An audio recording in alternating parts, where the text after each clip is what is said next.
Imagina que estás en la Tierra primitiva, miles de años antes del diluvio. Es de noche. El cielo está despejado y las estrellas brillan con una intensidad que nunca has visto en tu vida moderna.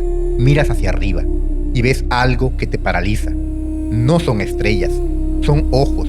Cientos de ojos brillantes observándote desde el firmamento, parpadeando, moviéndose lentamente a través de la oscuridad. Son los vigilantes, ángeles puestos por Dios para custodiar a la humanidad, para observar, nunca interferir, solo vigilar. Pero algo ha cambiado. Están mirándote de una forma que ningún ser celestial debería mirar a un mortal. Hay algo en sus ojos que no debería estar ahí. Algo prohibido. Están sintiendo algo que ningún ángel debería sentir. Deseo. Lo que viene después es la transgresión más antigua del universo. El primer acto de rebelión cósmica. Y sus consecuencias cambiaron para siempre el destino de la humanidad. Esta historia no es teología, es terror cósmico, y está escrita en un libro que la Iglesia Católica prohibió durante 1500 años. Un libro que fue activamente destruido, quemado, borrado de la memoria del mundo cristiano, porque contiene algo que es demasiado perturbador, demasiado peligroso y tal vez demasiado verdadero. Si quieres saber más, entonces, acompáñanos.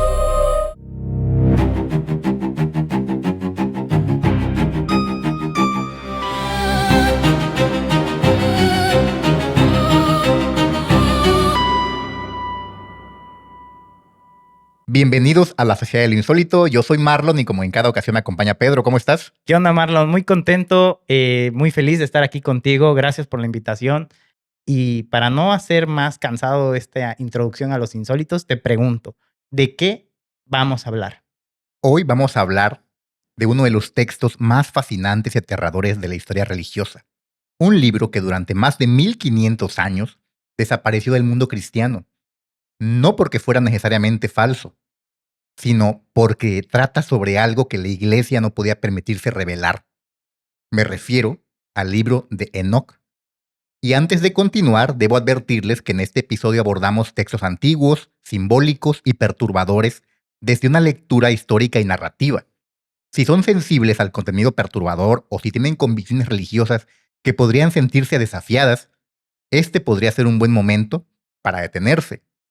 Para el resto de ustedes, prepárense, porque lo que van a escuchar es la historia de los ángeles que cayeron por deseo, de los gigantes que devoraron la tierra y del origen de todos los demonios que existen. Y comienza en el cielo. Como no puede ser de otra forma, ¿no? Toda épica batalla, amigos, comienza en el cielo. Así es. Así que comencemos. Hay que comenzar. Antes de que existiera el concepto de ángel caído, antes de que Lucifer fuera sinónimo de rebelión, antes de todo eso, existían los vigilantes. En hebreo, los grigori. Imagínalos como una orden especial de ángeles. No eran arcángeles como Miguel o Gabriel. No eran serafines o querubines. Eran diferentes. Su función era muy específica: observar. Dios los puso en el firmamento para que vigilaran a la humanidad, para que fueran testigos del desarrollo de su creación, para que reportaran, protegieran desde la distancia. Pero con una regla absoluta inquebrantable: solo observar, nunca interferir. Hay que aclarar que eran ángeles perfectos, eternos, existían en un estado de gracia absoluta, sin pecado, sin defecto, sin debilidad. No conocían el hambre, no conocían el cansancio, no conocían el dolor. Y en definitiva, no conocían el deseo. Sí, digamos, estaban ahí puestos, obviamente al servicio de Dios, Así es. pero para vigilar, ¿no? El proceder de la humanidad. Digo, suena extraño, ¿no? Su función, pero realmente no, como dice Marlon, no interferían. O sea, si había algún conflicto, solo observaban, ¿no? Imagino de esto reportaban al Todopoderoso. Correcto. Pero el libro de Enoc nos da algo que ningún otro texto bíblico nos da: nombres. 200 nombres. El líder se llamaba Semyasa. Después estaba Azazel, el más rebelde, el más oscuro de todos. Baraquiel, Cocabiel, Ramel, Danel, Ezequiel, Sariel y así. 200 ángeles con nombres, con identidades.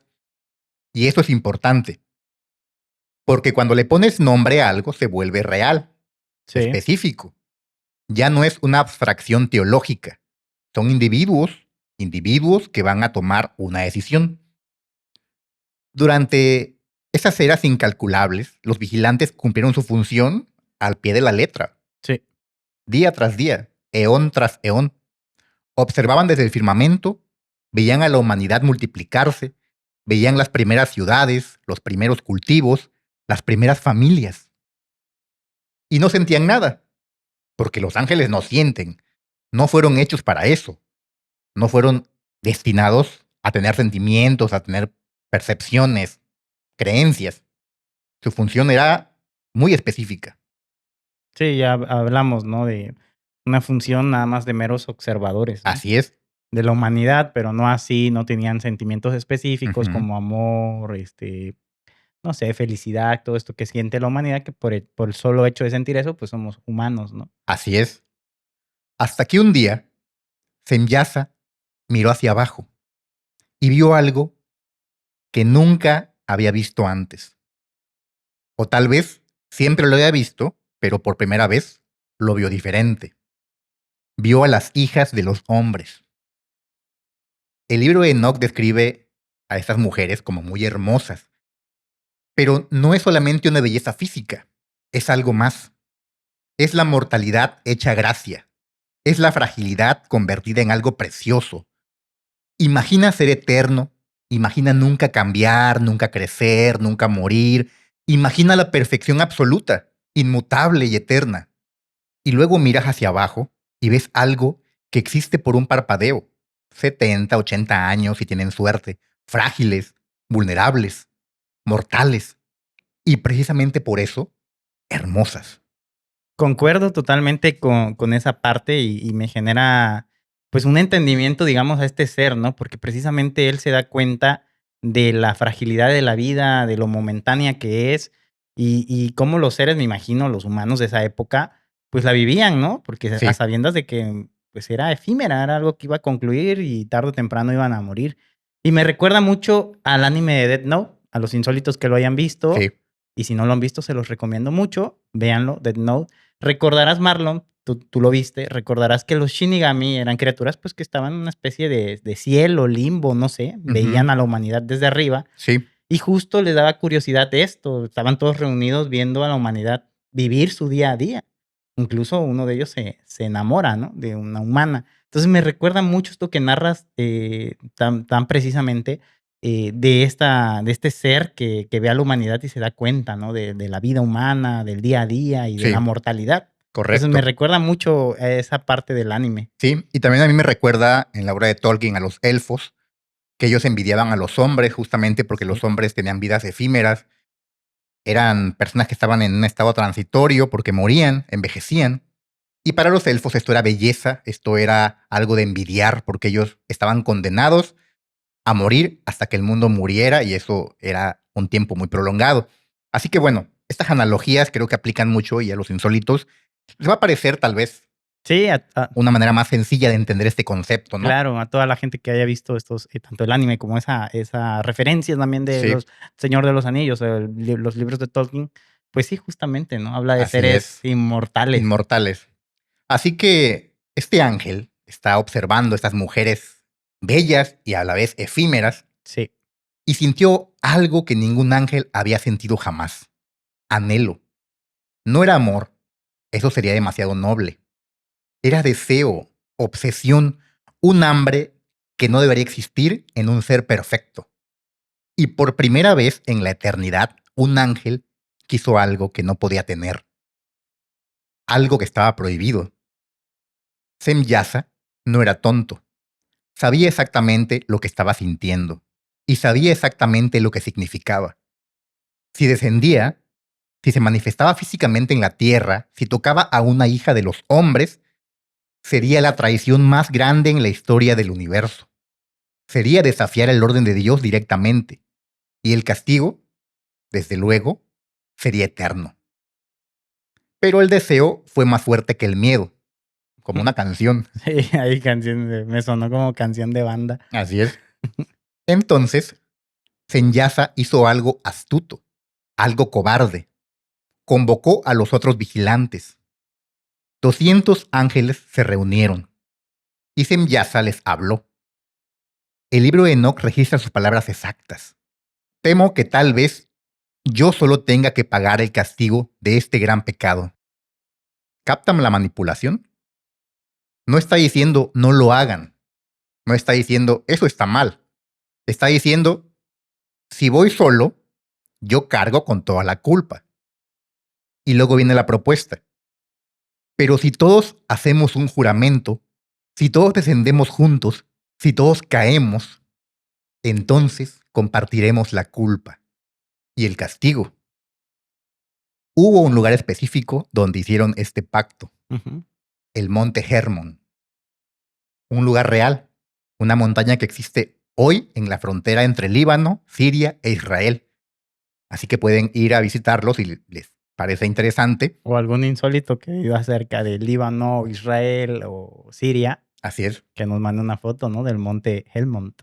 Y el nombre Hermon en hebreo significa lugar de juramento o lugar maldito. Hermont. Y ahí, en la cima de esa montaña, 200 ángeles hicieron un juramento que rompería la creación. Prometieron descender juntos. Prometieron tomar para sí mismos a las hijas de los hombres. Y prometieron no retractarse, sin importar las consecuencias.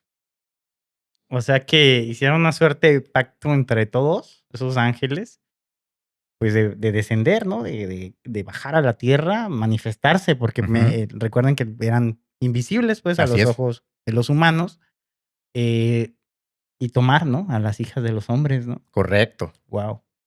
Entonces, el cielo se rasgó. No estoy hablando de una metáfora. Literal. El libro de Enoch describe una ruptura literal en el firmamento. Una grieta así, imagínate. Sí. 200 ángeles manifestándose físicamente en la tierra al mismo tiempo. Imagínense el terror de los humanos que vieron esto. Seres de luz, de poder inimaginable, descendiendo, tomando la forma sólida, volviéndose carne. Pero no carne humana. Era algo entre lo divino y lo mortal. Algo híbrido. Algo que realmente no debería existir. Y luego buscaron a las mujeres que habían deseado desde el cielo. El texto es claro sobre lo que pasó después. Los vigilantes tomaron para sí a las mujeres. No les pidieron permiso, no las cortejaron, no las llevaron por un café con un ramo de rosas. No hubo nada de ritual de enamoramiento. Nada, no hubo elección. A la brava, vengan, para acá. Exacto. Wow. Eran ángeles, eran seres de poder absoluto y podían lanzar alguna pues no carga energética, energía, no sé, para que ellas materializar cualquier cosa. Se enamoraran de ellos en automático. Exacto. Eran seres pues con divinidad, digamos. Exacto. ¿no? Y las mujeres pues no tenían forma de resistirse, cayeron.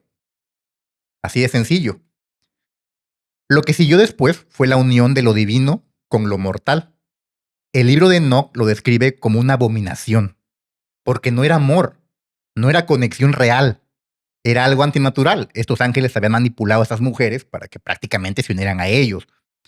Lo sagrado forzándose en lo profano, lo eterno violando lo temporal. Sí. Y el resultado, pues fue algo que nunca debió existir. Las mujeres evidentemente quedaron embarazadas, pero estos no eran embarazos normales. El texto describe síntomas aterradores, dolores que ninguna mujer había experimentado antes, movimientos dentro del vientre que no eran normales. Algo estaba creciendo dentro de ellas que no era completamente humano. Algo que llevaba sangre angelical en sus venas. Y cuando llegó el momento del parto, cuando dieron a luz, lo que salió de ellas cambió el mundo para siempre.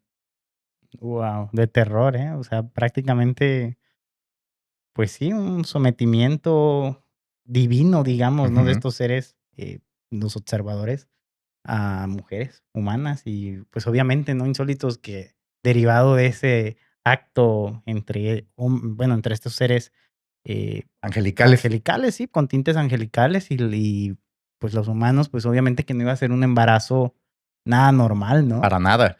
Me imagino y extraño, o sea, es como algo que sí te deja así perturbado y entiendo ahora por qué la advertencia que hiciste al inicio para la gente que sí sea muy apegada Sí, al texto, digamos, es duro. bíblico, digamos, más aceptado, porque pues esto también es considerado un texto, digamos, De origen de bíblico. origen bíblico, Sí. pero no reconocido, ¿no? Por Ujú. todos.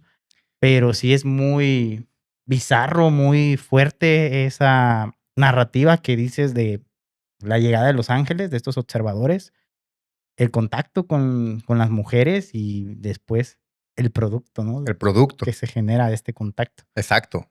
Entonces nacen estos bebés y cabe decir que estos bebés no lloraban como bebés humanos. No, hombre, cómo lloraban, hacían tornados El llorando. sonido que emitían era muy diferente, muy profundo y más resonante, como si sus cuerdas vocales no fueran humanas.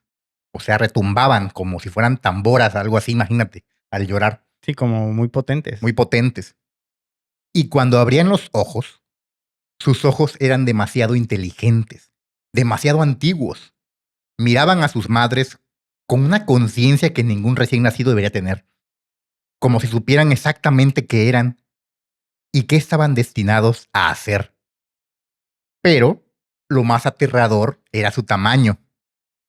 Nacían del tamaño de un niño de 3 o 4 años y crecían muy, muy rápido. A las semanas ya medían lo de un hombre adulto. A los meses superaban cualquier altura humana.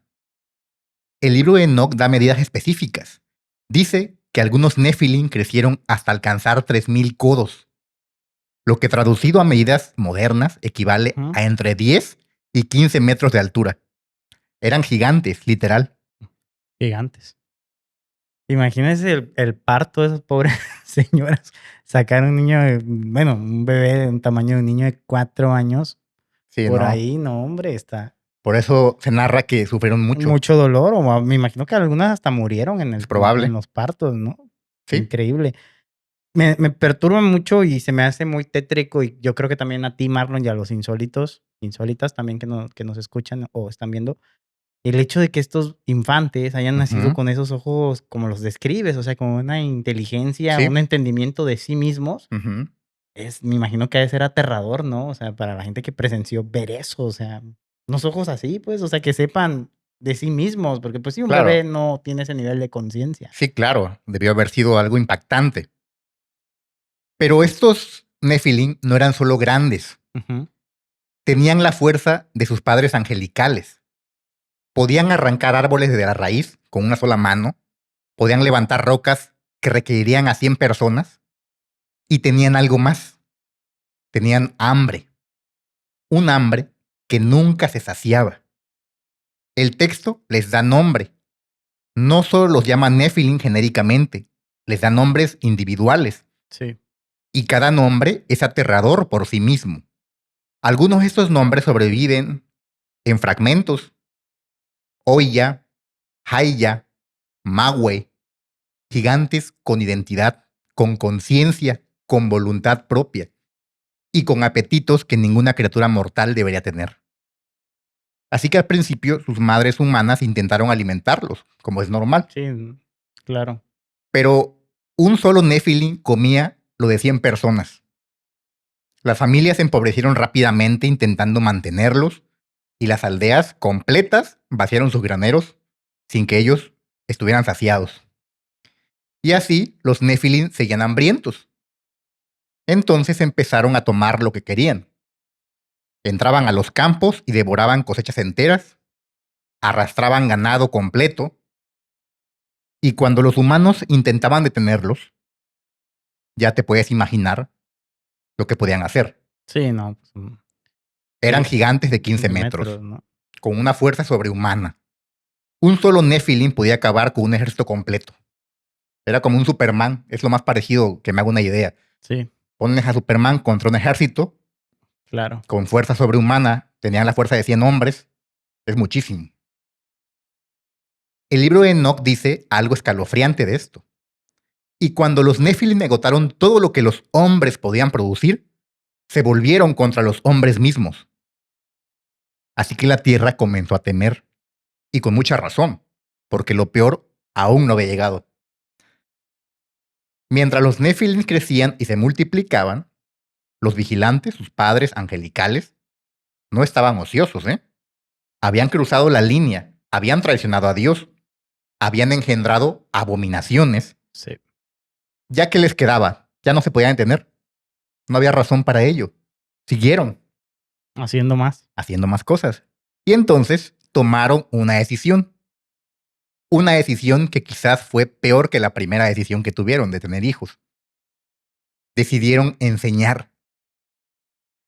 Verán, los ángeles tienen conocimiento que Dios nunca quiso que los humanos tuvieran. Sí. Saben cosas que escapan de nuestro entendimiento. Secretos universales, secretos de la creación, secretos del poder. Conocimiento que fue deliberadamente ocultado porque la humanidad no estaba lista para él. O quizás porque nunca debió haberlo estado. Claro. El libro de Enoch lista específicamente qué enseñó cada vigilante. Y cada conocimiento que compartieron corrompió a la humanidad de una forma distinta. Así que empecemos con Azazel. A ver qué hizo el bueno de Azazel. Azazel era el más oscuro de los vigilantes, el más rebelde, el que menos remordimiento sentía. Y lo que enseñó fue el arte de la guerra. Pero no solamente la estrategia o las tácticas militares. Enseñó metalurgia, el secreto de extraer el metal de la tierra, el secreto para fundirlo, moldearlo, convertirlo en algo mortífero. Antes de Azazel, los humanos peleaban con piedras, con palos. Las disputas se resolvían con los puños. Las cacerías se hacían con lanzas de madera endurecida. La violencia claramente existía, pero era muy limitada y muy primitiva. Claro. Azazel les mostró cómo hacer espadas. Espadas de bronce, espadas de hierro, armas que podían cortar a través de la carne y el hueso como si fueran mantequilla. Les mostró cómo hacer armaduras, escudos, lanzas de punta de metal. Y les mostró algo más. Cómo hacer armas de asedio, catapultas primitivas, arietes, el conocimiento de cómo destruir ciudades enteras. O sea, vaya, les enseñó a forjar, ¿no? A forjar metales, crear armas, obviamente, crear armaduras y obviamente las tácticas, digamos, de guerra, ¿no? De cómo pelear. Entonces estamos, pues digo, sí, gracias a él, pues hoy en día podría decirse que existe todo lo que tiene que ver con armas, ¿no? Porque partimos de esa evolución del metal, después Sí. armas más elaboradas, ¿no? Pero refieres que Azael era el más oscuro, ¿no? Entre todos estos, con menos remordimiento, digamos. Sí, el más siniestro. Wow. Antes, eliminar a alguien requería esfuerzo. Sí. Fuerza física, proximidad, mirarlos a los ojos mientras lo hacías. Ahora, con una espada, podías acabar con docenas en minutos. La sangre que antes se derramaba con piedras y palos, ahora fluía con el acero. Pero Azazel no se detuvo ahí. El libro de Enoch dice que también enseñó el arte de embellecer los párpados y usar todo tipo de piedras preciosas y tintes. Suena muy inocente, ¿no? La vanidad. Cosméticos, maquillaje. Pero piensen en lo que realmente significa esto. El conocimiento de alterar tu apariencia, de engañar, de seducir, de presentar una máscara ante el mundo. Antes de esto, lo que veías era lo que obtenías. Veías una muchacha y pues su rostro era lo que había sido al nacer, ¿no? O sea, un rostro con sus efectos o con sus virtudes, pero hasta ahí. Pero ahora esta muchacha se podía maquillar, se hacía los ojos más grandes con el maquillaje, los labios más brillantes, más carnosos, se afilaba la nariz, etc. Entonces, ya no estabas obteniendo lo que veían tus ojos. Era una simulación. Wow. Ahí sacando cosméticos maquillando animales así en sus pieles para obtener. Sí, y ahora podían mentir.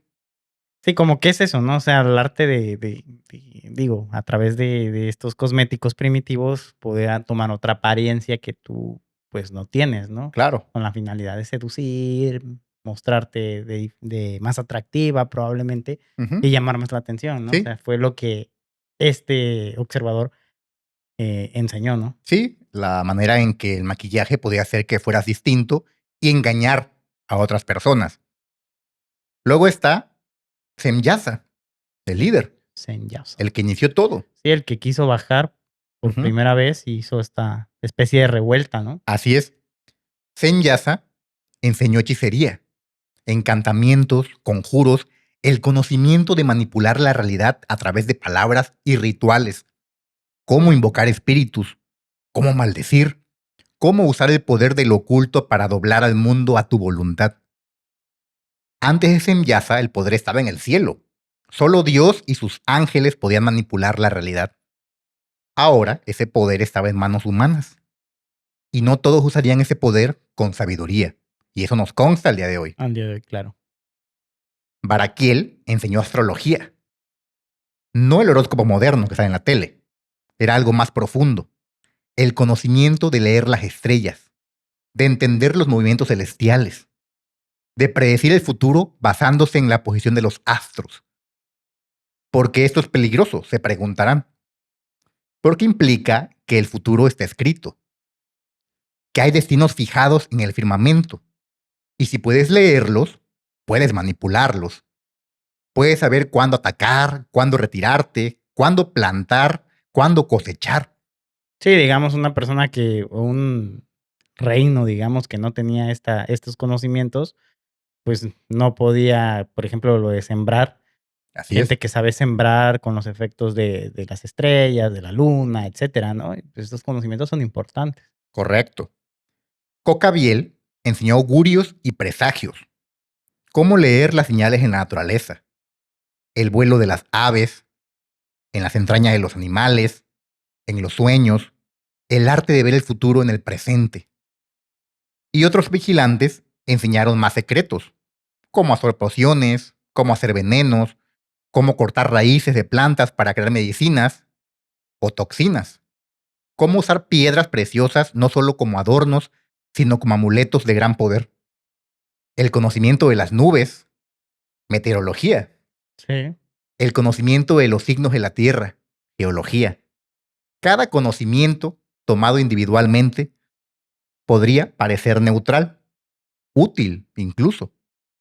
Pero el libro de Enoch deja claro que estos conocimientos fueron dados con un propósito: corromper.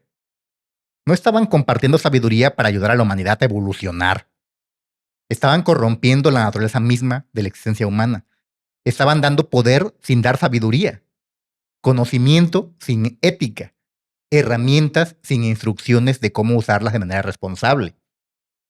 Es decir, estos humanos tenían todo este conocimiento increíble, pero no tenían enseñanzas que les permitieran usarlos con responsabilidad, Sí, el aspecto ético, ¿no? De ¿sí? esto, ¿no?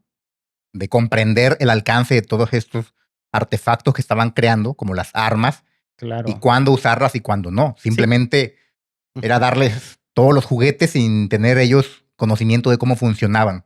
Sí, por ejemplo, el que enseñó las armas, pues no enseñó cómo usarlas de manera responsable, ¿no? Así O es. cómo llegar a usarlas tal vez como último recurso, ¿no? Ujú, Era, justo eso. tengan las armas, aprendan a hacerlas y mátense entre todos ustedes. O sea, Correcto. es lo primero que iba a pasar porque no había una, digamos, una educación Ujú. de cómo usarlas responsablemente, ¿no? Y pues, Justamente eso fue lo que pasó. El resultado fue muy predecible. La humanidad se transformó. Comenzaron las primeras guerras masivas, las primeras batallas y campales. hasta el día de hoy. Ujú. No eran disputas tribales ya, ya eran guerras de verdad. Sí. Ejércitos equipados con armaduras, con espadas de metal, masacrándose entre sí. La hechicería se extendió, maldiciones, invocaciones, pactos con espíritus oscuros. Las sociedades se estratificaron. Los que tenían conocimientos mágicos tenían, obviamente, poder sobre los que no tenían estos conocimientos. Claro. La vanidad se volvió norma. La manipulación, el engaño. La chica guapa ya tenía poder. Ya controlaba la voluntad de otros con su belleza. Sí. Se maquillaba y convencía al líder militar. Sí, o Convencía... generaba guerras incluso, ¿no? Se ha Exacto. visto a lo largo de la historia. Helena de Troya. Helena de Troya, ¿no? Increíble, increíble. Digo, justifica de cierto modo, pues, todos los conocimientos que tenemos, ¿no? Sí. De alguna forma, pues, fueron otorgados por estas seres celestiales y, pues, sin como ya lo dijimos, insólito, sin una forma de usarlos Claro. éticamente, pues, o sea, aquí están todos los conocimientos y ustedes hagan con esos conocimientos lo que ustedes quieran. Y obviamente, pues, ha llevado al día de hoy a que la humanidad, pues, estemos en guerra, en conflictos, Sí. la vanidad por encima de cualquier cosa, o sea, a veces por encima de Sí, tu claro. belleza propia, ¿no? Sí. Tu belleza emocional, no sé, cualquier otra cosa, prefieres verte bien, ¿no? Ante el espejo. Y pues estos conocimientos pareciera que, digo, sí son buenos, que a mi parecer, a mi juicio, son cuestiones que pues sí han llevado un desarrollo, pero también han llevado, o sea, si vemos el precio de manejar el metal, por ejemplo, Claro. de poder forjar, cuántas guerras, cuánta gente ha muerto, ¿no? A raíz de estos conocimientos. Por supuesto. Así que el mundo se volvió irreconocible. Y en medio de todo esto, los Nephilim seguían creciendo. Y Seguían comiendo. multiplicándose. Y seguían hambrientos. Los Nephilim devoraron las cosechas. Los campos enteros desaparecían en un día. Y la hambruna se extendió por todo el mundo. Pero las plantas ya no eran suficientes. Así que los Nephilim se enfocaron en los animales. Rebaños completos desaparecían. El libro de Enoch dice que un solo Nephilim podía devorar al ganado de toda una aldea en una noche. Vacas, ovejas, cabras, caballos, todo. Se comían incluso los huesos. Imaginen el sonido. El crujir de huesos siendo triturados por mandíbulas lo suficientemente fuertes como para romper una piedra. El desgarrar de la carne. Los gritos de los animales mientras eran consumidos vivos. Y cuando los animales se acabaron, ocurrió algo muy perturbador. Sí. Los Nephilim comenzaron a cazar humanos. No era autodefensa, no era territorio, era hambre. Claro. Hambre pura, insaciable y monstruosa. Increíble, aterrador y imagínate, o sea, imagínate ver criaturas de 15 metros con un hambre voraz, acabando con cultivos, acabando con ganado, acabando con todo. Y a raíz de que ya no hay nada, pues ya el miedo, ¿no? Por sí el miedo de ver esas criaturas, ¿no? Gigantes, enormes. Después que pasen, ¿no? Con la población, con la gente. Claro. Y me recuerda a otro anime, Ataque de Titanes. Sí, claro. En Ataque de Titanes, tú recordarás, lo has visto, y Sí. los insólitas que sean fan de este anime y lo hayan visto, recordarán estas criaturas, los titanes, precisamente, ¿no? Como eran criaturas con un hambre muy voraz. Muy voraz. La gente vivía amurallada prácticamente en este anime. Sí. Y había una especie de guerreros que se enfrentaban contra estos gigantes, ¿no? Pero un hambre insaciable. Claro. Acababan devastaban a la población y pues las enfrenten, ¿no? Yo creo que también se toma de referencia estas historias, ¿no? Que estamos narrando. Supuesto. Pero ¿cómo cazas a un gigante de 15 metros? No puedes. Corres, intentas esconderte, pero ellos pueden ver más lejos que tú, pueden oler mejor que tú, son mucho más rápidos, porque pues mientras tú das 10 pasos, ellos con un paso ya están adelante, porque son gigantes. Sí, no. Increíble, ¿no? Claro. Y el texto describe escenas de familias enteras siendo perseguidas por estos gigantes. Padres intentando esconder a sus hijos, aldeanos cavando túneles bajo tierra solo para que un Nephilim levantara la roca que los cubría como si fuera una tapa. Y lo que hacían cuando los atrapaban, bueno, el libro de Enoch es muy gráfico en ese sentido. Y nos dice lo siguiente. A ver, ¿qué dice? Consumieron la carne de los hombres y bebieron su sangre. Estos no eran depredadores naturales. Un león caza por hambre y se detiene cuando ya está lleno.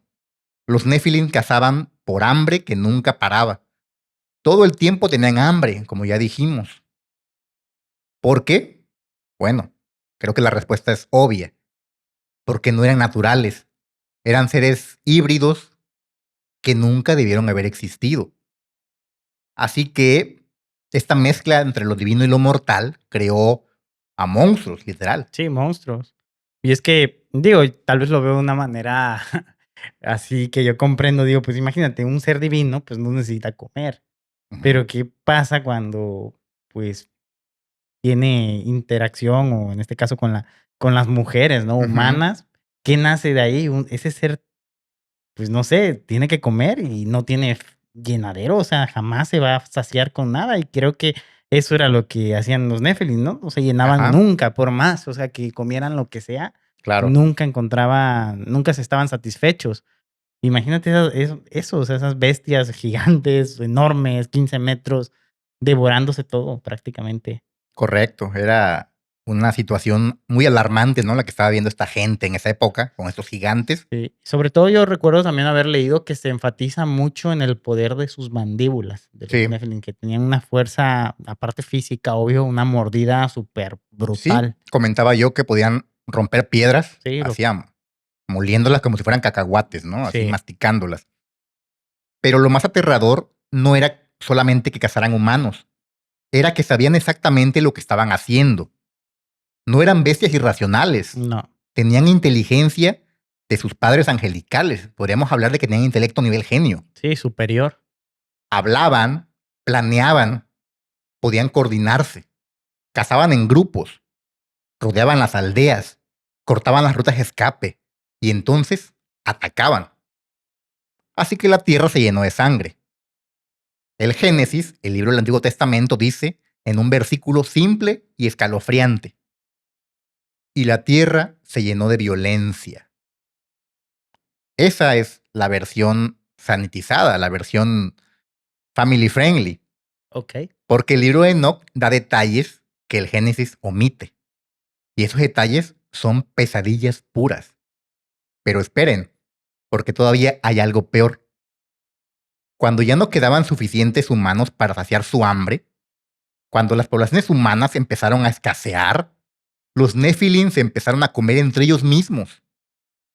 Y el texto dice: y los gigantes comenzaron a devorar la carne de los gigantes. Imaginen eso. Increíble. O sea, ya cuando se comieron a los humanos como palomitas, Ujú. prácticamente, empezaron entre ellos, ¿no? Entre ellos mismos. A devorarse, ¿no? Me imagino que los más grandes devoraban a los que eran tal vez más pequeños Sí, claro. o más fuertes físicamente, no lo sé, pero pues es algo indescriptible, no sé, o sea, sí está muy fuerte y ya veo por qué, ¿no? El libro de Enoch siempre se ha tenido como Claro. apartadillo ahí por lo crudo que es, ¿no? Y Sí, por supuesto. por pues, los relatos que trae directamente, pues que podrían incluso chocar, ¿no? Con la Sí, idea claro. religiosa moderna. Desde luego. Así que imagínense, gigantes de 15 metros luchando entre sí.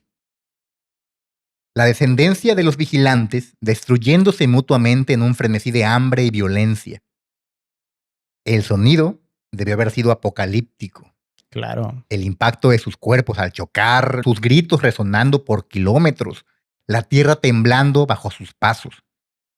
Y mientras todo eso pasaba, mientras los Nephilim devoraban el mundo, mientras la humanidad se corrompía con conocimientos prohibidos, y mientras la tierra se llenaba de sangre y violencia, en el cielo alguien estaba observando. Los arcángeles: Miguel, Rafael, Gabriel, Uriel, los arcángeles que permanecieron leales, vieron esto y lo que observaron los llenó de horror. No, pero ellos sí de un espadazo los destruían a los Nephilim, Bueno, poderosísimos. estaban observando esto y ellos no podían atacar o actuar por sí mismos Sí, no, porque, como no, sabemos, ellos eran solamente actúan cuando Dios les sí, ordena. claro, siempre eran fieles a la voluntad de Dios. Exacto. Pero se dieron cuenta que eso no era parte del plan. Claro, Que los ¿no? Nephilim no estaban ahí por designio divino. Sí, que fue una desobediencia Ujú. de, digamos, criaturas angelicales inferiores, ¿no? Sí, de Eran otros ángeles al final de sí, cuentas, ¿no? ángeles, pero de menor rango, digamos, ¿no? Ujú. O observadores que eran estos.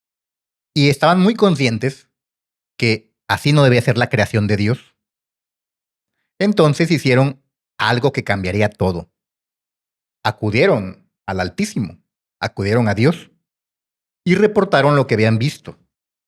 Pero antes de continuar, antes de llegar al castigo, a la ira divina, necesito que hagamos una pequeña pausa porque requiero que entiendan algo importante. A ver, ¿Por qué la mayoría de la gente ni siquiera sabe que esta historia existe? La respuesta es muy simple. Porque alguien no quería que la escucharas. El libro de Enoch es un texto apócrifo. claro, ya lo habíamos dicho. Fue un texto que se escribió aproximadamente entre los años 300 y 100 antes de Cristo. Sí, Se le atribuye a Enoch, el bisabuelo de Noé, el único hombre que según el Génesis caminó con Dios y fue llevado vivo al cielo sin morir. sí, Durante los primeros siglos del cristianismo, el libro de Enoch era ampliamente leído. Los padres de la iglesia lo citaban. Comunidades enteras lo consideraban escritura sagrada. De hecho, la carta de Judas en el Nuevo Testamento cita directamente el libro de Enoch, versículos 14 y 15, sí, que dicen lo siguiente. De estos también profetizó Enoch, séptimo desde Adán, diciendo, he aquí vino el Señor con sus santas decenas de millares. Esa cita viene directamente del libro de Enoch. claro. Entonces, si era tan importante, si era tan leído, ¿qué pasó? Sí, Es la pregunta obvia. claro. Bueno, durante los siglos III y IV, el libro fue perdiendo aceptación. Y debido a ello, fue definitivamente apartado del canon tras el concilio de la Odisea en 364 después de Cristo. El objetivo de este concilio fue estandarizar la doctrina, decidir qué era ortodoxo y qué era herejía, establecer qué libros formaban parte de la palabra de Dios y cuáles debían ser excluidos. Ujú. Desde luego, el libro de Enoch fue excluido. Y las razones oficiales fueron muy vagas. Autoría dudosa, no suficientemente verificado, entre otras acepciones. Claro. Pero las razones reales eran más complejas y más reveladoras. Como se podrán dar cuenta, el libro de Enoch presenta problemas teológicos serios para la doctrina cristiana establecida. Sí, actual o la reconocida. Claro. Problema número 1. El origen del mal. La doctrina oficial dice que el mal entró al mundo por el pecado de Adán y Eva, Sí. por la desobediencia humana. ¿Ah, es así? El libro de Enoch dice que el mal entró al mundo por la rebelión de 200 ángeles, que la humanidad fue corrompida no por elección propia, sino por intervención angelical, que nos enseñaron conocimientos que nunca debimos haber tenido. ¿Se dan cuenta del problema? Claro, ¿no? Una diferencia del pecado original, ¿no? El pecado original digamos, en lo que está reconocido hoy por la iglesia, pues siempre ha sido muy claro en que es el pecado Sí, entre Adán y Eva, el ¿no? fruto El prohibido. fruto prohibido y de ahí que la expulsión del paraíso y la condenación a vagar en el mundo, ¿no? Claro, Y en el libro de Enoch, pues totalmente diferente, habla de una rebelión de sí. 200 ángeles que bajan a la tierra, empiezan a procrear Ujú. con humanos y derivado de eso también enseñan, ¿no? Pues arte, digamos, ciencia, cosas que no deberíamos de conocer como humanidad. Correcto. Entonces surgió esta idea de que si el mal vino de arriba, si fuimos corrompidos por seres superiores, ¿cuánta culpa tenemos realmente? Y esto era problemático para la iglesia. Sí. Problema número 2. A ver. El poder de los ángeles rebeldes. Si 200 ángeles pudieron desafiar a Dios, corromper la tierra, engendrar monstruos, ¿qué tan omnipotente es Dios realmente? Esto lleva al dualismo, a la idea de que hay fuerzas que se oponen a Dios con poder real. Y la iglesia ha combatido el dualismo durante siglos. Sí, Porque si Dios no tiene control absoluto, ¿qué garantiza que al final va a ganar? claro. Sí, es un problema ahí ya, digamos, ya fuerte de la teología. Claro. Creo que ya sería algo, pues quitarle como ese apartado de decir lo que estamos haciendo en la religión, este camino que estamos siguiendo, porque sabemos que vamos a llegar al fin de estar al lado de Dios o en el paraíso, Ujú. pues ya quién sabe si sea así, ¿no? Si Exacto, hubiera fuerzas oponiéndose a la voluntad de Dios, ¿no? exactamente. Problema número 3: el conocimiento prohibido. El libro de Enoch dice explícitamente que hay secretos que Dios no quería que la humanidad supiera, y que los vigilantes traicionaron ese secreto. Pero si existe conocimiento que es inherentemente peligroso, si hay verdades que no deberíamos saber, ¿quién decide qué conocimiento está prohibido y quién decide qué verdades no están permitidas? ¿Ahora se dan cuenta por qué ese libro fue considerado tan peligroso? No solamente contaba una historia aterradora, planteaba preguntas que la iglesia no podía permitirse responder. Por ello, el libro fue excluido del canon y fue perseguido.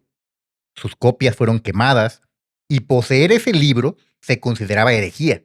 Claro. Así que quien tuviera una copia, ya te imaginarás, se iba allá a la hoguera a ser asado. Sí, asadito. Y durante más de 1500 años, el libro de Enoch desapareció del mundo cristiano. Pero, irónicamente, sobrevivió en un solo lugar: Etiopía, Etiopía.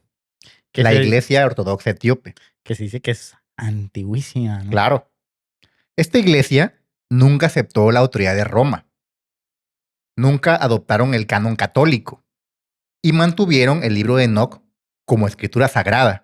Sí, Lo preservaron y lo leyeron durante siglos, mientras el resto del mundo cristiano lo lo olvidaba. excluyó. En 1773, un explorador escocés llamado James Bruce viaja a Etiopía. Y cuando regresó a Europa, trajo consigo algo que lo cambiaría todo: manuscritos completos del libro de Enoch, el Yiddish, el idioma etíope antiguo. Cuando los eruditos europeos leyeron por primera vez, en más de 1000 años, lo que el libro contenía, obviamente fue un escándalo. Algunos intentaron suprimirlo de nuevo, escandalizaron y quisieron castigar incluso a este hombre que había traído esta información. Otros argumentaban que era demasiado tarde, que el conocimiento ya estaba fuera. Y luego, en el siglo XX, pasó algo más. En las cuevas de Qumran, cerca del Mar Muerto, se encontraron fragmentos del libro de Enoch, escritos en arameo y hebreo, Versos. datados del siglo II antes de Cristo. Los rollos del Mar Muerto confirmaron lo que los etíopes habían dicho todo el tiempo: este libro era antiguo, era auténtico y contenía conocimiento que alguien había trabajado muy duro para enterrar. Sí. Y más antiguo que la Biblia. Muy antiguo. Más antiguo. Fíjate que sobre esto traigo unas, pues sí, podrían ser unos datos antes de, no sé si vamos a seguir hablando Claro, en el contexto del libro de Enoch, si me permites, sí. quisiera decir esos datos. Fíjate que yo leyendo, y los insólitos también, encontré que en el libro de Enoch, eh, uno de los motivos también principales es que se habla de un Dios mucho más bondadoso, Ujú. mucho más bondadoso que el Dios de Génesis y todo esto que pues tiende a ser más destructivo, digamos, más Vengativo. vengativo. Ujú. En el libro de Enoch no es así, es más bondadoso. Otro de los aspectos que recuerdo yo haber leído, por lo cual la iglesia no le gusta, es justamente por este principio, pues, de un Dios más bondadoso y no de castigo, de que es el que te decía: "No haces esto, te castigo", ¿sabes? O sea, Ujú. Sí, no es claro. así. Entonces, fue una de las cuestiones. Otro dato que yo recuerdo haber leído de esto es que precisamente, y a mí me pareció increíble, de que la persona que escribió, ¿no? Que escribió este libro, viajó y lo escribe como si él lo estuviera narrando, o sea, que yo fui al cielo, me escoltaron 2 ángeles, pasé por cada uno de los diferentes cielos, estuve con Dios, o sea, lo narra él presencialmente. Entonces esos son datos que a mí me parecieron increíbles muy increíbles. porque lo de la Biblia normal, pues sí, son como visiones y todo esto, ¿no? Y narrativa, pero no hecha como, o sea, yo lo viví, yo pasé por ahí, ¿no? Entonces, wow. Sí, es algo intrigante también. Sí, sumado a todo lo que tú dices, que también obviamente es bien relevante todo esto, y por eso se explica un poco Insólitos por qué es excluido, y no nada más en Etiopía es considerado, pues sí, libro canónico dentro de todo. De su iglesia, que es la ortodoxa. Claro, y válido, ¿no? Fuera Así de es. esto, por eso se hizo la advertencia al inicio del video. Cada quien es libre de creer, obviamente, Por lo que supuesto. quiera. Esto simplemente es información. Pero pues es algo que sí te deja así como la fibrita pues movida de wow. Claro. Pero bueno, volvamos a la historia. Ok. Porque lo peor aún no ha pasado. Como ya les había contado, los arcángeles han ido ante Dios. Han reportado el estado de la tierra, que está en la ruina. Y Dios está a punto de responder. Miguel, Rafael, Gabriel y Uriel van ante el trono de Dios y lo que reportan no es solo una lista de transgresiones, es un lamento. El libro de Enoc registra sus palabras. Tú ves lo que Azazel ha hecho, cómo ha enseñado toda la injusticia sobre la tierra y ha revelado los secretos eternos que se guardaban en el cielo. Y Senyasa, a quien diste autoridad para mandar sobre sus asociados, han ido a las hijas de los hombres y se han acostado con ellas, y se han profanado a sí mismos con ellas. Y las mujeres han dado a luz gigantes, y por eso toda la tierra se ha llenado de sangre y de injusticia. Pero hay una línea específica que es devastadora. Y ahora, mira, las almas de aquellos que han muerto están clamando. Las almas de los muertos, los que fueron devorados por los Nefilim, los que murieron en las guerras causadas por las armas de Azazel, los que fueron consumidos en la violencia que inundó la tierra. Sus almas claman desde el suelo. Claman por justicia. Y Dios escucha. No hay negociación. No hay debate sobre si el castigo es apropiado.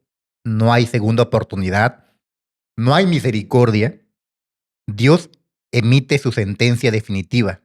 Y es absoluta.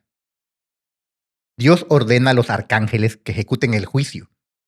Y cada uno tiene una tarea específica. Sí. A Uriel se le ordena ir a Noé, advertirle que el diluvio viene, Sí. decirle que construya el arca, porque la tierra entera va a ser purificada con agua. A Rafael se le ordena algo más directo. Ve Rafael y encadena a Azazel de pies y manos. Arrójalo en las tinieblas. Abre el desierto que está en Dudael y arrójalo allí. Pon sobre él piedras ásperas y dentadas.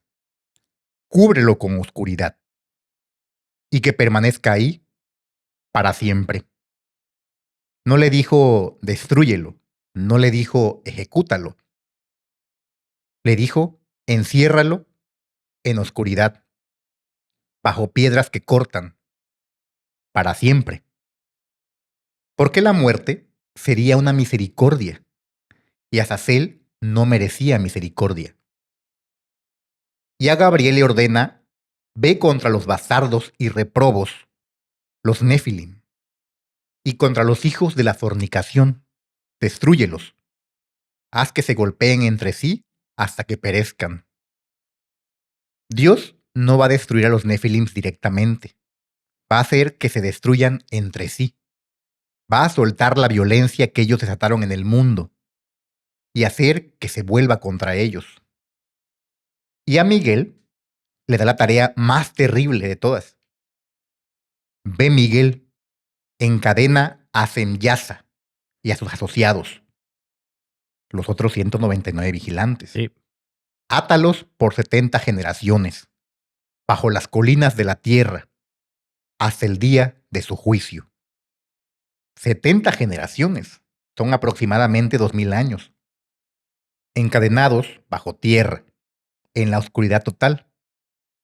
Pero no estarán inconscientes, no estarán dormidos, estarán completamente conscientes, sintiendo todo. El libro de Enoc describe el lugar donde fueron encadenados. Y vi allí algo terrible. Ni cielo arriba, ni tierra firme abajo. Un lugar vacío y terrible.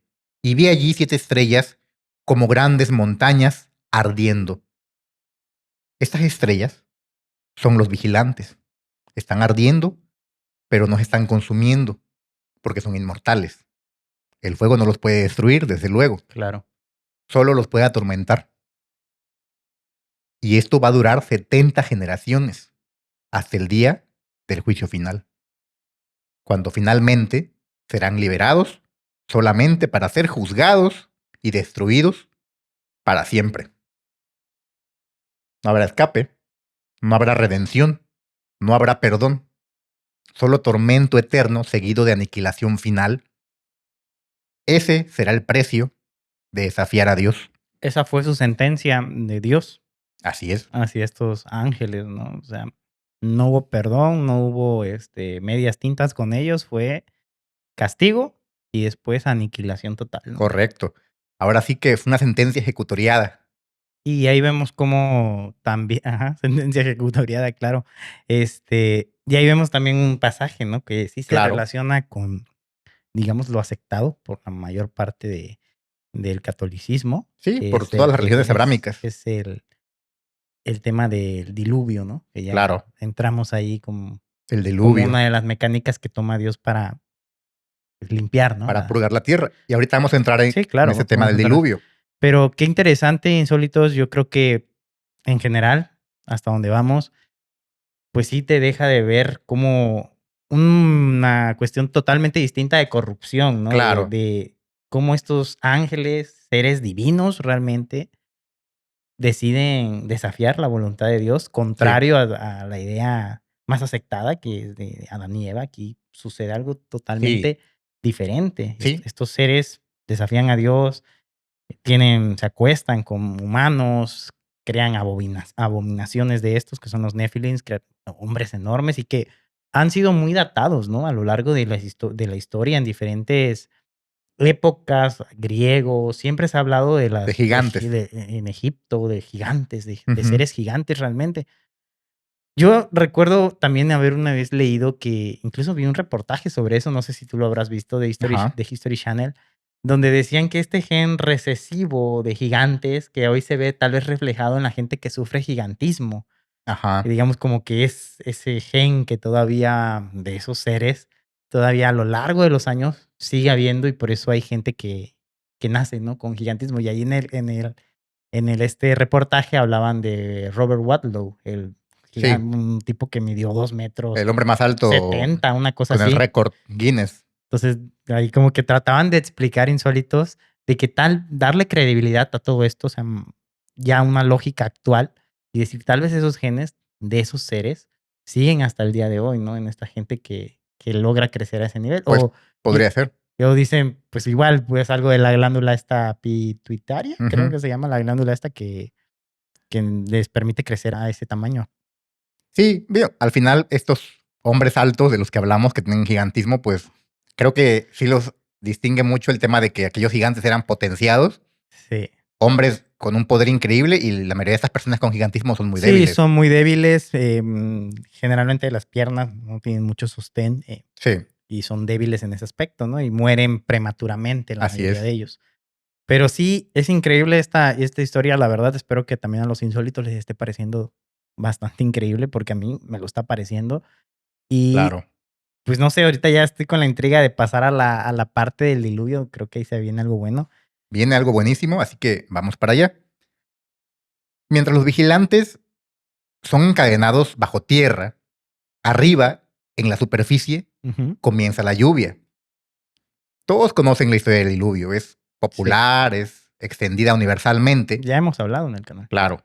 Noé, su arca, 40 días y 40 noches de lluvia, animales resguardados en esta arca de todas las especies, el agua cubriendo la tierra, pero la historia del diluvio que conocemos de la Biblia es incompleta.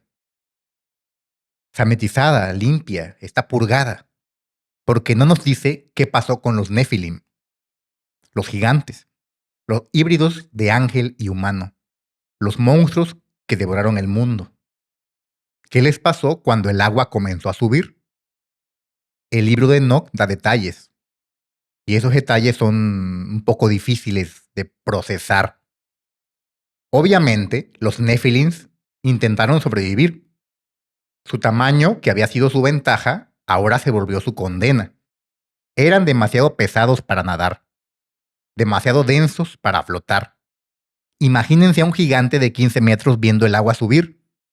Al principio les llega a las rodillas, luego a la cintura, luego al pecho. Intentan caminar hacia terreno más alto, pero el terreno más alto también está inundado y el agua sigue subiendo. Así que uno por uno los Nephilim se fueron ahogando. Los monstruos que habían aterrorizado a la humanidad, que habían devorado a miles, que parecían invencibles, perecieron. El texto describe sus últimos momentos, luchando contra el agua, gritando, aferrándose a montañas que eventualmente también se sumergieron. Pero algo sobrevivió. Sus espíritus. Debemos recordar que los Nephilim no eran completamente mortales. Claro. Tenían sangre angelical en sus venas. Y los ángeles no pueden morir. Entonces, cuando los cuerpos de los Nephilim murieron, su carne se consumió, se descompuso, sus espíritus no tenían a dónde ir. No podían ir al cielo porque no eran ángeles. No podían ir al lugar de los muertos humanos porque no eran completamente humanos. Quedaron atrapados aquí, en la tierra. Y el libro de Enoch es explícito sobre esto. Los espíritus de los gigantes oprimen, destruyen, atacan, luchan y quebrantan sobre la tierra. Y aunque no comen, tienen hambre y sed y causan ofensas. Los espíritus de los Nephilim se convirtieron en los demonios. Los míticos demonios. Cada espíritu inmundo que ha poseído a un ser humano, cada demonio que ha sido exorcizado, cada entidad maligna que acecha en la oscuridad, Cada uno de los que ha exorcizado los Warrens. cada presencia que la gente siente en lugares malditos, son ellos, los Nephilim, en su forma espiritual. Sí, murieron físicamente, pero sus espíritus quedaron vagando, ¿no? en la tierra y obviamente con intenciones pues malvadas. Malvadas. Los fantasmas hambrientos de los Nephilim, muertos hace milenios, buscando desesperadamente volver a tener carne, buscando satisfacer un hambre que nunca paró. Por eso los demonios poseen. Ujú. No es solo maldad abstracta, es hambre literal. El deseo de tener un cuerpo de nuevo. Sí. De sentir otra vez. De consumir de nuevo. Y por eso las posesiones son tan violentas. Porque los espíritus de los Nephilim conocen solamente una cosa: violencia y hambre. Es todo lo que fueron en la vida. Y es todo lo que son en la muerte. Todavía están aquí y los vigilantes están encadenados bajo la tierra. Los Nephilim vagando como espíritus hambrientos, esperando, acechando, esperando el día del juicio final, cuando todo será resuelto, cuando todo será destruido, para siempre. Pues explica, ¿no? Esto como el tema de las posesiones, de por qué siempre se busca poseer un cuerpo físico. Y creo que el libro de Enoch en ese punto lo explica porque pues ellos añoran, ¿no? Volver a tener un cuerpo físico para seguir con estas ansias de devorar, ¿no? De comer. Y pues sí, son violentos porque evidentemente a pesar, y es lo que a mí me hace bastante intriga, a pesar de que eran, pues, con un intelecto elevado, porque, pues, eran divinos en cierto Ujú. punto, eran híbridos entre humano, pero tenían dotes divinos, tenían esa inteligencia, digamos, sobresaliente, y aún así se guiaban por un instinto muy básico, ¿no? Que es la comida, y bueno, la comida los llevaba a la violencia cuando ya no había Sí. comida, ¿no? Entonces, no sé si realmente eran maldad pura. Yo tal vez así los describo, muy inteligentes y todo, probablemente con un intelecto superior, pero malos, malvados. Sí, es un tema complejo sobre las motivaciones de los Nephilim, porque aquí hay que también tomar en cuenta que estos seres Ujú. eran híbridos que, si bien tenían divinidad, porque sus padres eran Sí, ángeles, también tenían los defectos de las personas, del hombre. Sentían como los hombres envidia, rencor, odio, todas estas deficiencias, ¿no? Que como especie nos caracteriza, porque somos imperfectos, claro, pero yo creo que maximizada. sí, O sea, esa divinidad hacía que todos los defectos humanos, a mi modo de ver, se claro. potenciaran, y Sí, entre ellos el hambre insaciable. sí. Y era de lo que hablábamos, ¿no? Justo eh, los observadores envidiaban, ¿no? Estas dotes humanos de sentir, de los sentimientos, y pues los sentimientos son una gama de cosas que te pueden llevar a la violencia, te pueden llevar a la tristeza, te pueden llevar a la felicidad, te pueden llevar a Claro. muchas cosas, ¿no? Y creo que como lo dices, también me quedo con esa visión que tienes de que precisamente pues se maxificaron estos Ujú. sentimientos y pues obviamente entre ellos sentían pues rencor, venganza, sed de Claro. venganza y probablemente al verse eliminados, digamos, de su forma física, pues solo quedó venganza y ganas de destruir, ¿no? Y por eso ahora vagan probablemente como espíritus Ujú. rencorosos, ¿no? Sí, es De la una manera de humanidad. verlo. Increíble, la verdad, el libro de Enoch, Es muy increíble. sí, Pero fíjense que hay una persona que vio todo esto. Una persona que caminó entre los vigilantes antes de su caída, que visitó el lugar donde fueron encadenados después, que vio los cielos y los infiernos, claro. que actuó como intermediario entre Dios y los condenados, precisamente Enoc. El Génesis dice algo extraño sobre Enoc. Caminó Enoc con Dios y desapareció, porque le llevó Dios. No dice que murió, dice que fue llevado, vivo, al cielo. El único humano, aparte de Elías, que fue llevado vivo, y lo que vio allí, lo que experimentó, es el contenido del libro que lleva su nombre. Enoc visitó el lugar donde los vigilantes están encadenados.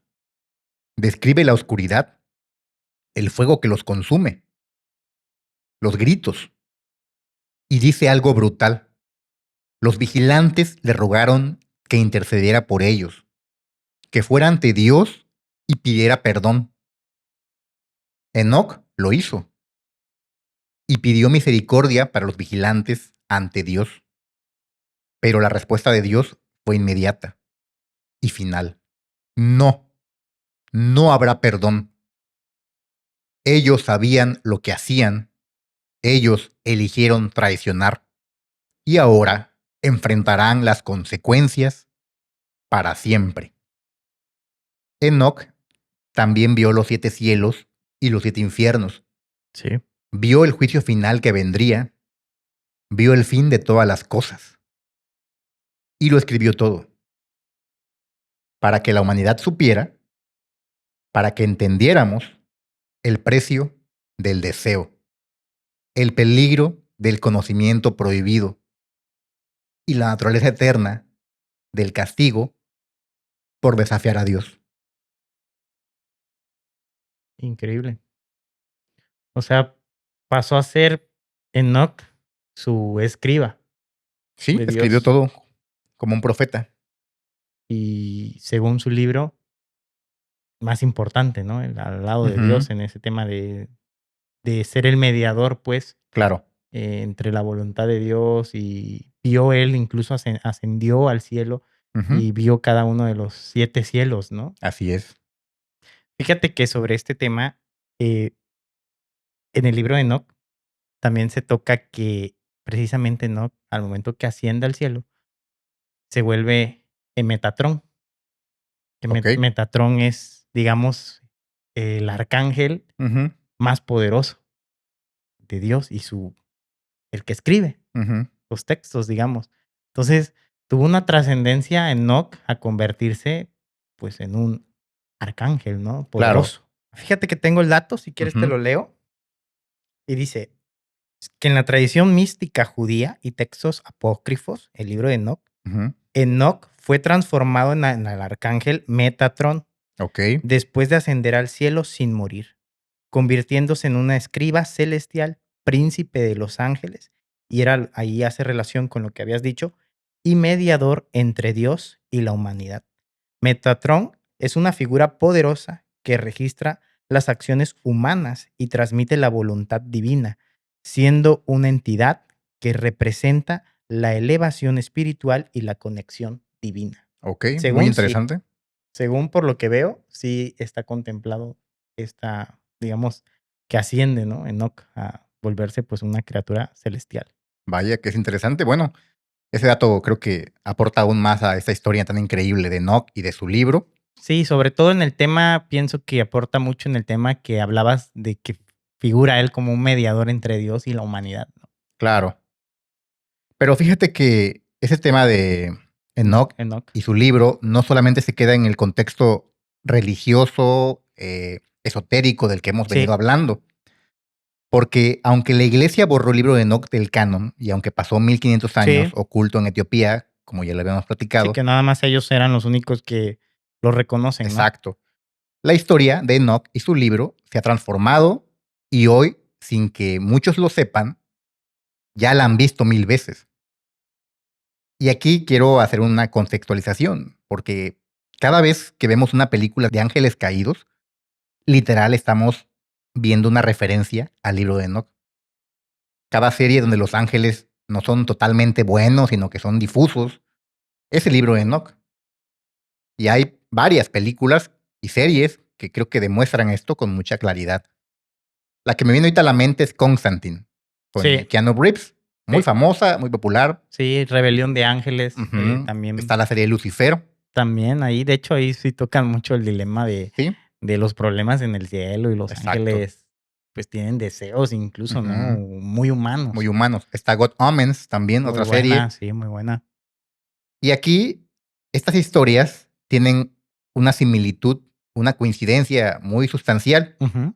En ellas, los ángeles tienen agendas oscuras. El cielo no es tan puro como lo pensamos. Sí, es claro, y se ve muy reflejado como esa envidia de estos seres celestiales a la humanidad, digo, a pesar de que pues ellos son todopoderosos Ujú.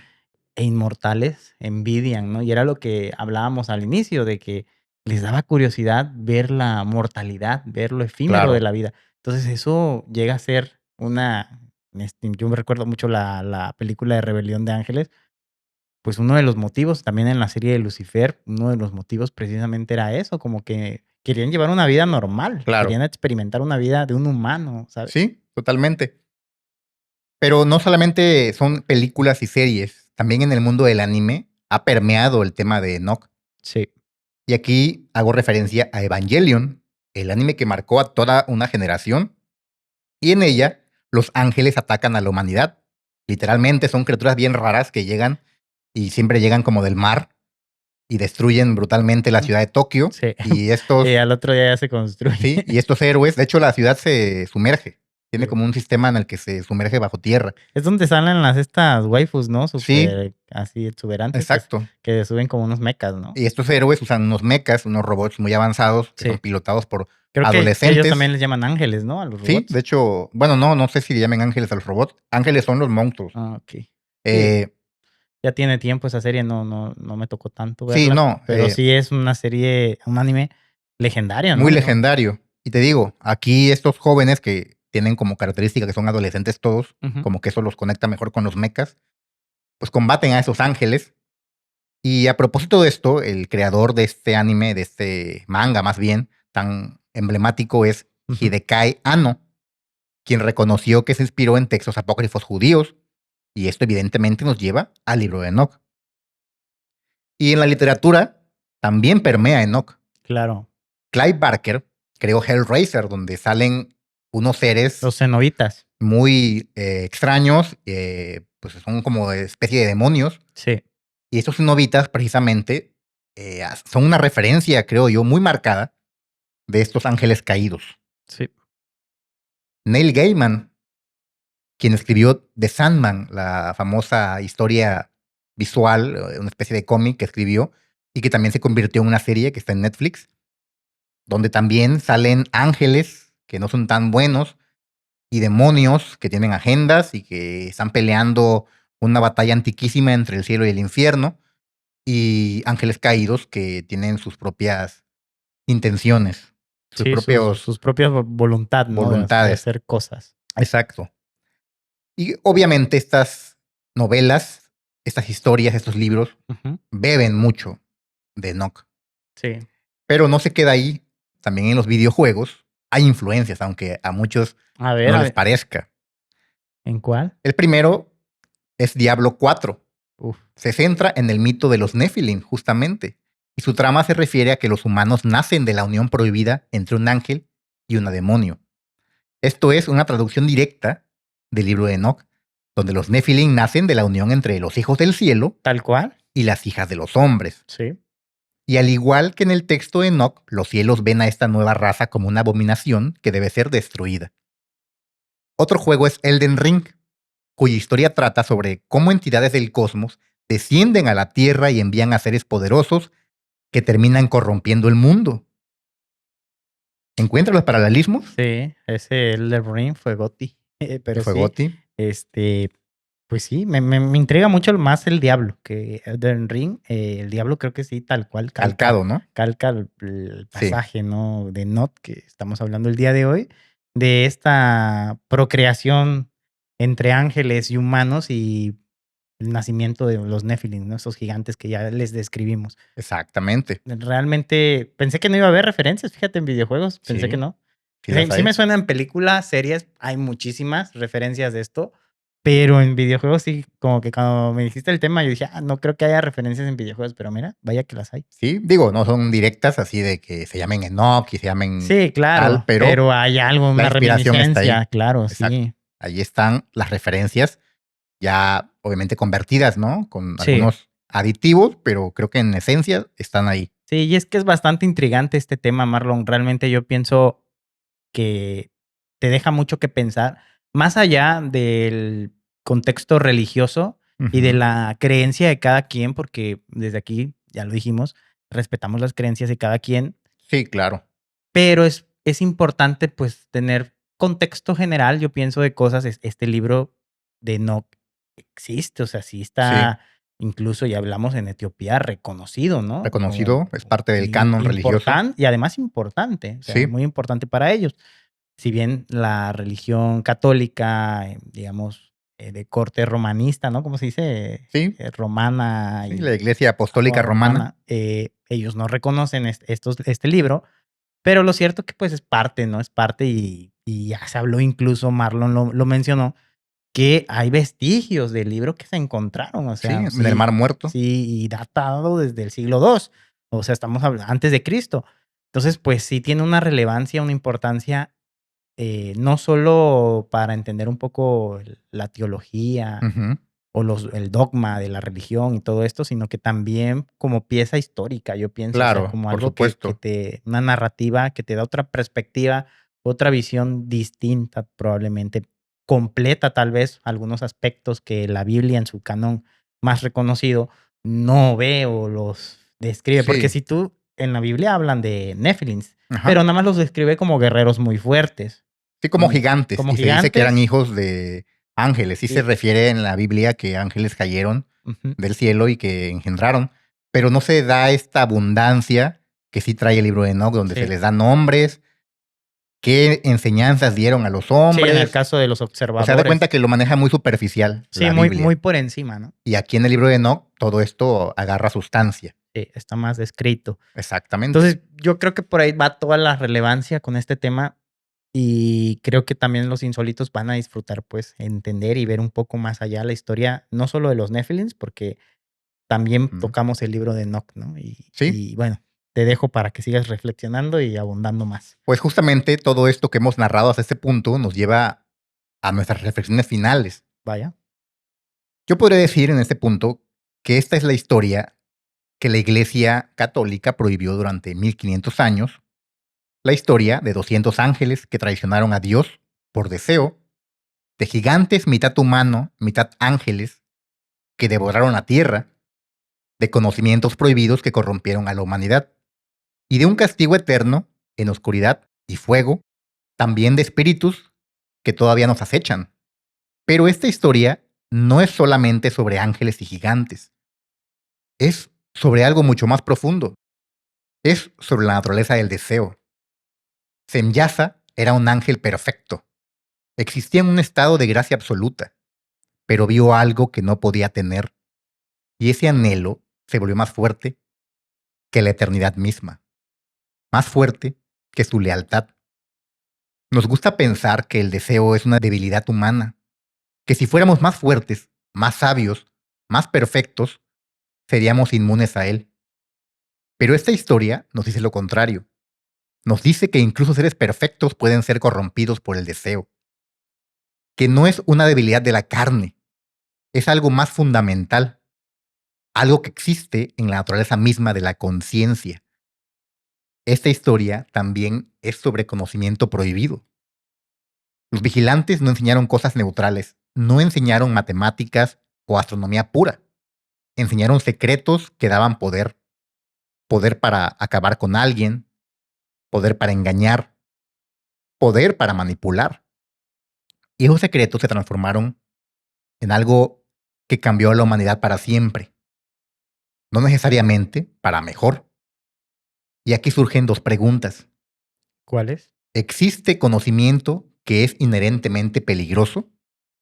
¿Hay verdades que no deberíamos saber?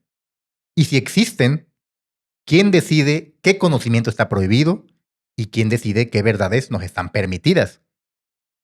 Pero además, esta historia es sobre el origen del mal. La doctrina cristiana Sí, dice que el mal vino de abajo, de la tierra, de la desobediencia humana, sí, claro. del pecado de Adán y Eva. Sí, así lo sostiene. Pero el libro de Enoch dice algo distinto. Sí.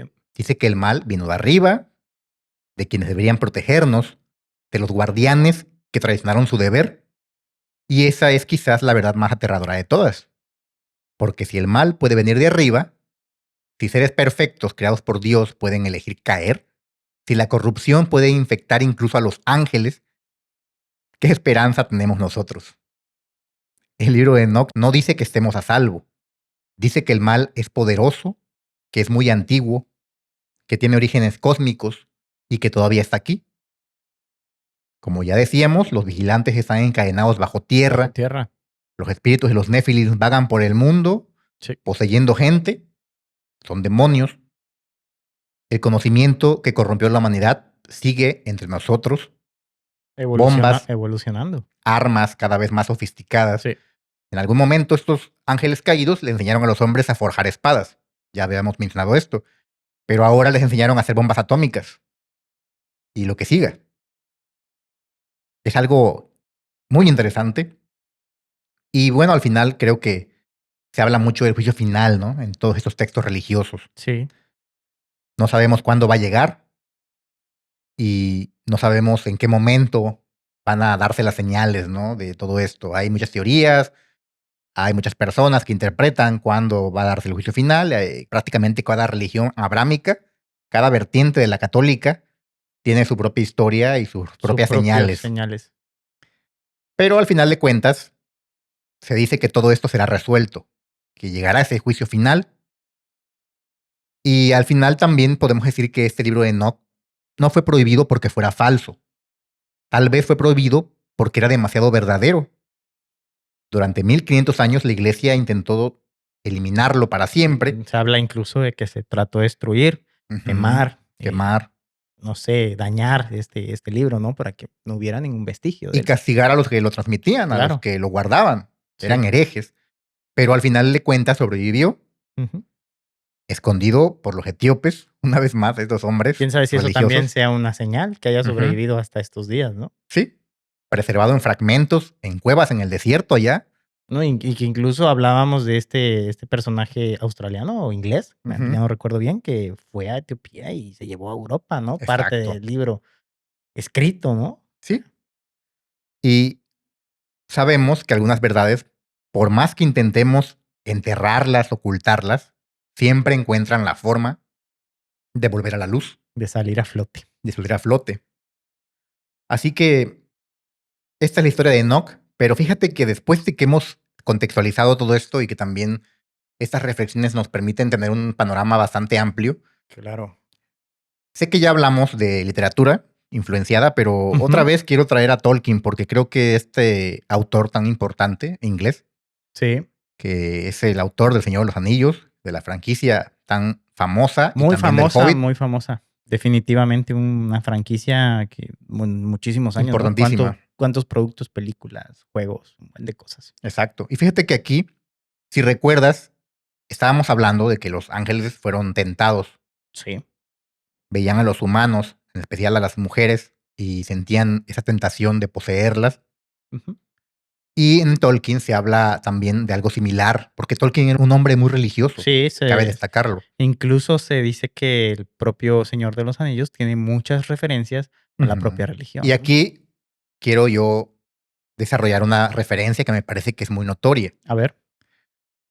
Ya ves que estos seres poderosos de Tolkien, estoy hablando de Melkor y también de Sauron, que era su lugarteniente, Claro, son los sí, malos de la historia. sí. Melkor era divino, era hijo de Yuvatar Y Lúvatar, sí. y era uno de los más poderosos, Sí. pero él anhelaba cosas, él quería el poder, quería el control, y su lugarteniente, que era Sauron, el mítico Sauron, el malo de las De las películas, películas. pues también tenía los mismos deseos. Cuando Melkor es derrotado y encadenado en una especie de infierno, Sauron queda sin un jefe Ujú. y Sauron empieza como a maquinar sus propios planes. Y sus planes pues son un reflejo de la intención de Melkor. Sí, Quería someter a la humanidad, someter a la Tierra Media y crea los anillos de poder ujú. y se convierte en un personaje que los que son amantes de Tolkien lo van a reconocer, el Señor de los Dones. Así se hace llamar. Y él recorría Tierra Media enseñándole a los hombres artes, conocimiento prohibido. Sí. Les enseñó a forjar metales, les enseñó a manipular las rocas, les enseñó la magia, les enseñó cosas que no estaban al alcance de la humanidad, pero con una intención maliciosa. Todas estas enseñanzas tenían como fin crear discordia, crear el momento propicio para que él pudiera ejecutar su plan. Ya después de que hace esto, forja los anillos de poder. Y en los anillos de poder centra ahora sí que su plan maestro, porque estos anillos de poder que son dados a los elfos, que eran seres eternos, Sí, a los a reyes los humanos, humanos, a los enanos enanos, y también a los a elfos. los elfos. Pero era la forma en que él tendría para poder ejecutar su plan maestro, que era controlarlos a todos. Entonces, si te fijas cómo este señor de los dones, que era Sauron disfrazado, hace algo muy parecido a lo que hacían estos ángeles caídos. Enseñar artes, Sí. conocimientos prohibidos, pero con una mala intención, como narrábamos. No lo hicieron estos ángeles por buenas personas o para ilustrar a la humanidad. Tenía todo un plan de corromper. Y en la literatura de Tolkien, tanto Melkor como Sauron No hacen eso, son corruptores. tal Justamente la cual. obra de Sauron y obviamente la obra de Melkor se narra mucho en la literatura de Tolkien, específicamente en el Silmarillion, se dice que Melkor no podía crear, solamente Yuvatar podía crear. Pero Melkor, él no creó, él solamente corrompió la obra de Yuvatar, Sí. como pasa con la analogía que estamos haciendo de los ángeles caídos. Sí, digamos que el mundo, las criaturas, tanto elfos, humanos y enanos, ya estaban en el mundo cuando él hace su aparición, ¿no? Desciende, Exacto. digamos, Y él empieza a corromper estos seres y crea a los orcos, que prácticamente son elfos y humanos, corrompidos. corrompidos a un nivel en el que ya sus cuerpos reflejan esa corrupción interna, Sí. deformes. Crea a corrupciones de animales inocentes. Corrompió a los dragones. A los dragones. A los dragones, a los estos, ¿cómo se llaman estas criaturas? Que una de ellas estaba en Moria. Los Balrogs. Los Balrogs también fueron corrompidos y ya eran criaturas oscuras en Narraí, pero pues obviamente se acercaron primero a Melkor y después a Sauron, ¿no? Sí, así que lo traigo, tal vez podrán decir muchos que viene a esto a cuento, ¿no? Pero creo que la inspiración de, en este caso, de Tolkien, para crear esta obra tan magna en la literatura de fantasía es Sí, el libro de Enoch. Sí, y la Biblia y también. la Biblia, mucho de la Biblia. Ahí está Ilúvatar, que era el reflejo de Dios, se podría decir. Ángeles, los Mayars, que eran ángeles, digamos, en su momento, Gandalf. Sí, y Sauron era un Maiar. Era un Maiar también. Uno de los más poderosos. Y pues también ahí habla de cómo se corrompe, ¿no? Cómo busca el poder él por ambición y bueno, empieza a corromper, que era lo que tú hablabas, de cómo empieza a enseñar artes distintas pues a los seres, ¿no? Y tradición que también sigue Sauron, ¿no? Exacto. Así que bueno, ahí tienen una referencia más, aparte de las que ya hemos dado de literatura. Sí, literatura, anime, videojuegos, ya una Yo creo que más. también El Señor de los Anillos toma mucho de la mitología bíblica y muy particularmente creo que, no lo dijo él, pero yo quiero intuir así, por las referencias que dejó, que toma mucho también del libro de Enoch.